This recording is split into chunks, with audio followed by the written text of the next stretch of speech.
జరిగింది.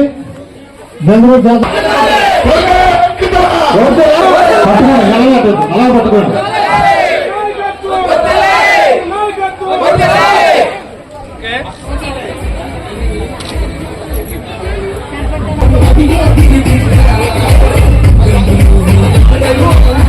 అదేవిధంగా కొల్లేరు సంఘం తరఫున స్వాగతం సుస్వాగతం. ఈ రోజున తెలుగుదేశం పార్టీ ఈ కార్యక్రమాలు ఈ కొల్లేరు గ్రామాల్లో కూడా తెలుగుదేశం కార్యకర్తల్ని అనేక ఇబ్బందులు పెట్టి బిల్డింగ్లు కానీ పంచాయతీలు కానీ జిల్లా పరిషత్తు కానీ సాగదు 3 కోట్ల వ్యయంతో తీసుకొచ్చారు.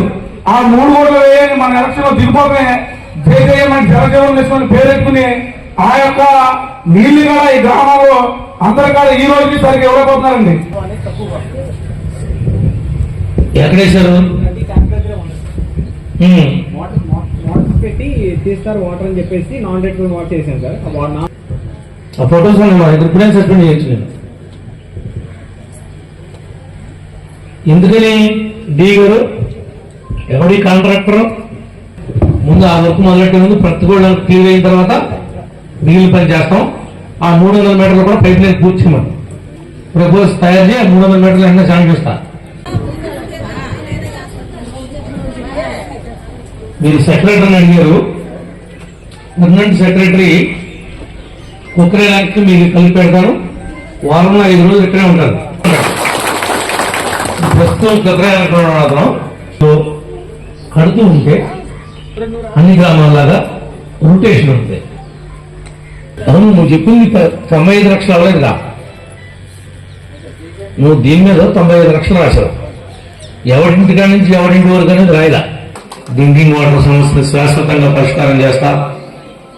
శాశ్వతంగా ఇంకా దాని గురించి చూసే పనే లేకుండా చేస్తా. డైరెక్ట్ గా గోదావరిని తీసుకొచ్చి దాంట్లో పోసేస్తారు. స్టోరేజ్ కింద దాన్ని మీరు ఫిల్టర్ చేసుకుని గ్రామం అంతా రోజు ఇవ్వాలి మంచినీళ్ళు. వారానికి ఒక రోజు ఇస్తున్నట్టు 5 రోజులకు ఒక రోజు ఇస్తున్నట్టు వింటుంటే నా మైండ్ పోతుంది. నాకు నచ్చని వ్యవహారం అది.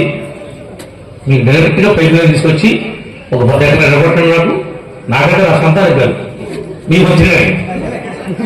నా దగ్గర తప్పులేదు. నేను ఎందుకు భయపడతా? మీ దగ్గర దేహి అంటే భయపడాలి, స్వేచ్ఛగా మాట్లాడకుండా ఉండాలి. నేను దేహి అని ఎవరి దగ్గర చేయి చాపుతా. నేను ఎందుకు భయపడతా? ఎవరిని లెక్కే చేయండి. నేను చేయలేని కూడా చెప్పా.